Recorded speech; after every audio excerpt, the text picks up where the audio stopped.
Assalamu alaikum warahmatullah. Yan wa da fatan kuna raye alheri ya kai muku.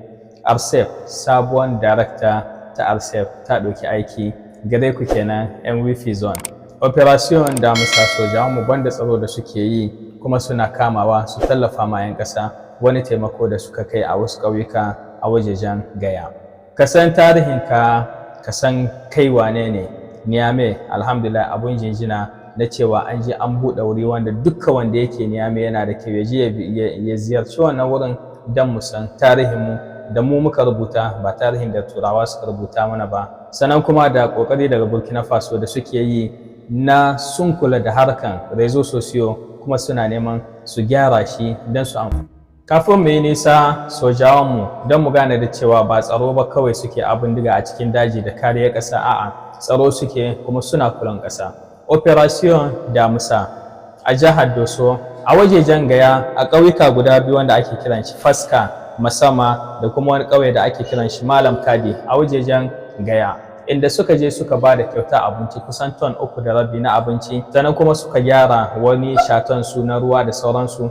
Wannan cikin kula ce wanda sojawa suke yi don su ƙara kusanta da 'yan ƙasa. Cikin kula da sojawa suke yi banda tsaro, mun gani idan lokaci zuwa lokaci suna zuwa suna ba da jini a wurare daban-daban na wuri da suke tsaro, suna zama suna sensibilizan 'yan ƙasa, suna zama suna ba su kyautan kayayyaki ko na likita ko na abinci don mu gane da cewa sojawanmu nan su ne katanga. Kullum ina faɗi sojawanmu su ne katanga farko na tsaron ƙasa, kuma yanzu hamma na cikin kula da 'yan ƙasa su ne uwa su ne uba, wanda aƙalla abin da zan mu yi musu shine mu ba su haɗin kai don su ci gaba da tsare ƙasanmu, don mu 'yan ƙasa a cikin gida mu yi walwalanmu, mu yi abubuwan da muke so na kasuwanci ko kuma na zarganiyanmu cikin lafiya. Jinjina kenan ga Operation Damusa, jinjina ga duka sojawa da komandamakinsu, kuma daga manan har jinjina ga duka sojawa ma cikin duka faɗin Nijar na tsaro da suke don kare ƙasa da kula da 'yan ƙasa. Ne wurin ƙara ƙarfin alaƙa. Ziyara da jakadan ƙasar Shin, ambasadorkin ƙasar Shin ya kai ma governor na Niamey ziyara. Wannan ziyara ce wanda mun gani kamar cewa ƙasar Shin tana ƙoƙarin ta gyara alaƙanta tsakaninta da ƙasar Nijar, musamman ma bayan jaye-jayen da ya faru na harkar man fetur wanda muke neman a gyara duk yarjejeniyar da ba su gyara Nijar.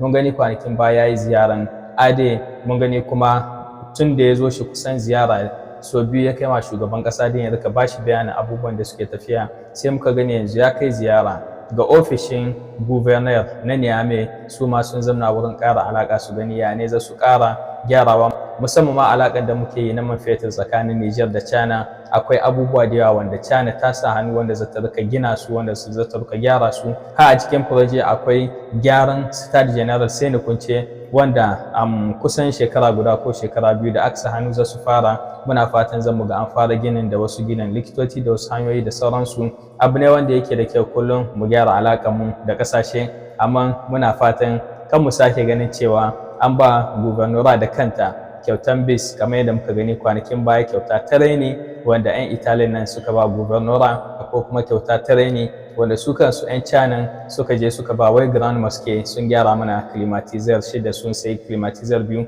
Wannan kyautan na raini da fatan ma'aikatanmu zan mu daina amsar su.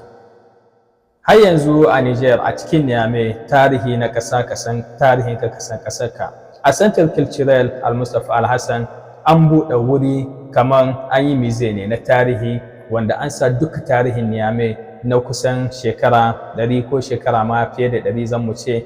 Tun Niamey tana ɗan ƙaraminta ya ta tashi har ta koma Niamey na yau, sannan kuma da program wanda an sa shi zuwa Niamey 2050 yaya ne mahukuntanmu suke so Niamey ta zama gari capital ta zamani. Yana da kyau gaskiya duka wanda yake rayuwa a cikin Niamey ya je visitan Central Cultural Mustapha Al-Hassan, shine dai CCFN da aka canza mishi suna. Kenan dai kam mu je mu gani tarihin mu wanda mu ne 'yan ƙasan mu muka rubuta shi. Dukka tarihin da muka karanta tarihin turawa ne wanda sun nuna ma cewa jaruman mu na ƙasa ba jarumai bane, sun nuna da cewa turawa ne jarumai. To yanzu cikin wannan tafiyan tarihi ne namu na ƙasa, mu ne muke rubuta abun mu ne gaskiya abun da ya wakana.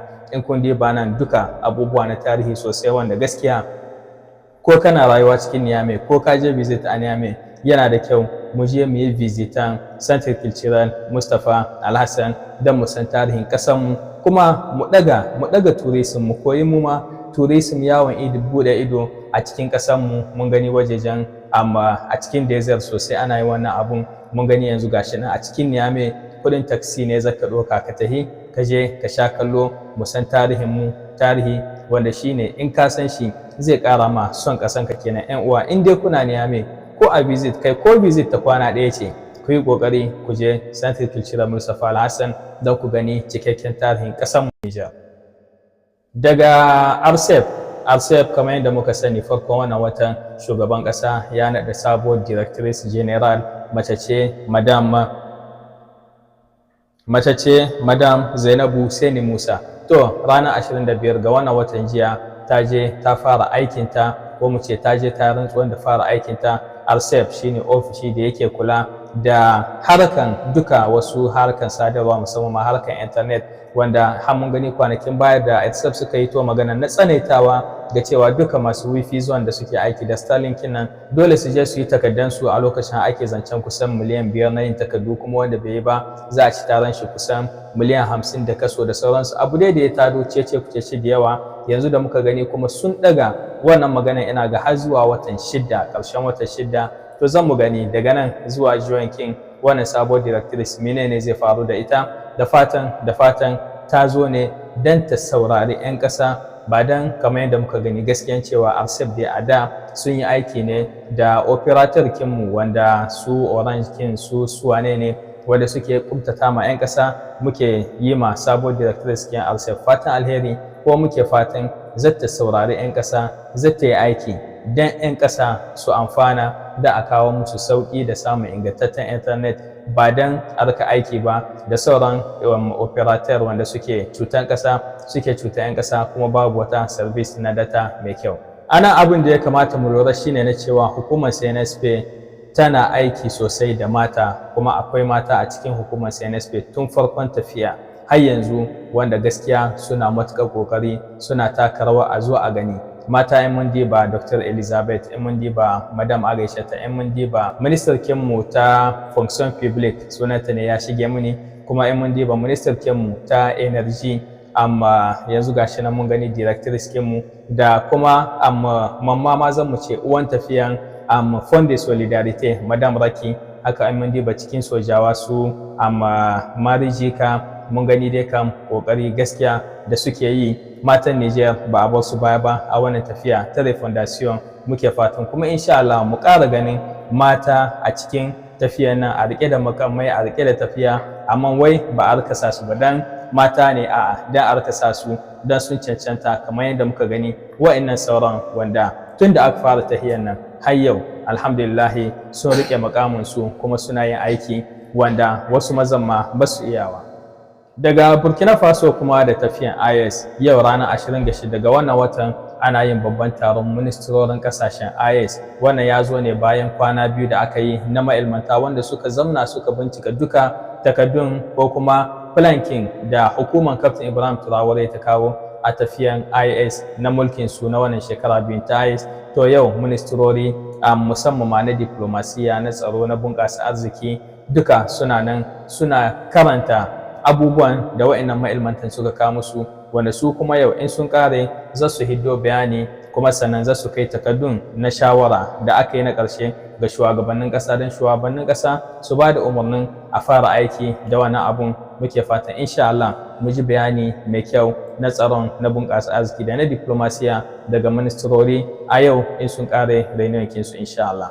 Har yanzu kuma a Burkina Faso da muka gani kokari da suke yi na kula da harkan rezo sosiyo. Alhamdulillah Burkina Faso sosai sun gane da cewa rezo sosiyo yau a nan ne fada yake. Fada biyu ne yanzu ake yi, fada na ta'addanci da fada na bindiga wanda ake neman a kada mana kasashenmu, sannan kuma fada na biyu fada bisa rezo sosiyo ko yanan gizo-gizo ko kuma duka da yanda ya haɗa labarai. To Burkina Faso su ma sun kama wannan gefen sosai, har suka yi wani babban taro da ministarkinsu na communication na sadarwa da manya-manyan gidajen jaridu, har ma da wasu influencer kinsu, don su ja hankalin duka masu aiki bisa rezo sosiyo na cewa yaya za su rika counter attacking labarun ƙarya fake news, yaya ne kuma za su rika tafiya da harkokin panel kinsu in suna yin wasu live kinsu ko kuma in suna yin video ko kuma in suna ba da labari su sanya suke tantancewa. Abu ne mai kyau mu gani daga hukuma da kanta ta zo tana jin hankalin